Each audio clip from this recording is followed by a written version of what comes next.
ബലാത്സംഗ കേസിൽ രാഹുൽ മാങ്കൂട്ടത്തിൽ MLA അന്വേഷണ സംഘത്തിന് മുന്നിൽ ഹാജരായി. പേരൂർക്കട അഗസ്ത്യ ഗസ്റ്റ് ഹൌസിലാണ് രാഹുലിന്റെ ചോദ്യം ചെയ്യൽ നടക്കുന്നത്. ആദ്യം രജിസ്റ്റർ ചെയ്ത ബലാത്സംഗ കേസിലാണ് ചോദ്യം ചെയ്യൽ.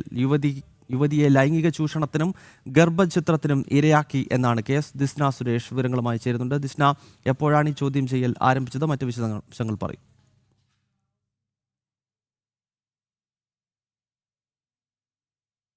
രാഹുൽ മാങ്കൂട്ടത്തിൽ MLA അന്വേഷണ സംഘത്തിന് മുന്നിൽ ഹാജരായിരിക്കുകയാണ്.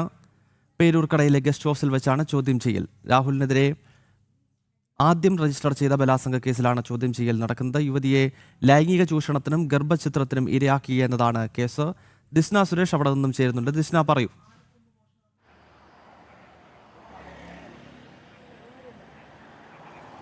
ഗൗതം, അല്പസമയം മുൻപാണ് രാഹുൽ മാങ്കൂട്ടം ഈ ഗസ്റ്റ് ഹൗസിലേക്ക് ചോദ്യം ചെയ്യലിന് എത്തിയത് എന്ന് തന്നെയാണ് നമുക്ക് മനസ്സിലാക്കാൻ സാധിക്കുന്നത്. AGG പൂങ്കുഴലിയുടെ നേതൃത്വത്തിലുള്ള അന്വേഷണ സംഘമാണ് രാഹുലിനെ ചോദ്യം ചെയ്യുന്നത്. ആദ്യ കേസുമായി ബന്ധപ്പെട്ടാണ് ഇപ്പോൾ അന്വേഷണ സംഘത്തിന് മുന്നിൽ രാഹുൽ മാങ്കൂട്ടം ഹാജരായിരിക്കുന്നത്. ഈ ഹൈക്കോടതി ഉത്തരവിൽ തന്നെ ഈ അന്വേഷണ സംഘത്തിന് മുന്നിൽ ഹാജരാവണമെന്നൊരു നിർദ്ദേശമുണ്ടായിരുന്നു.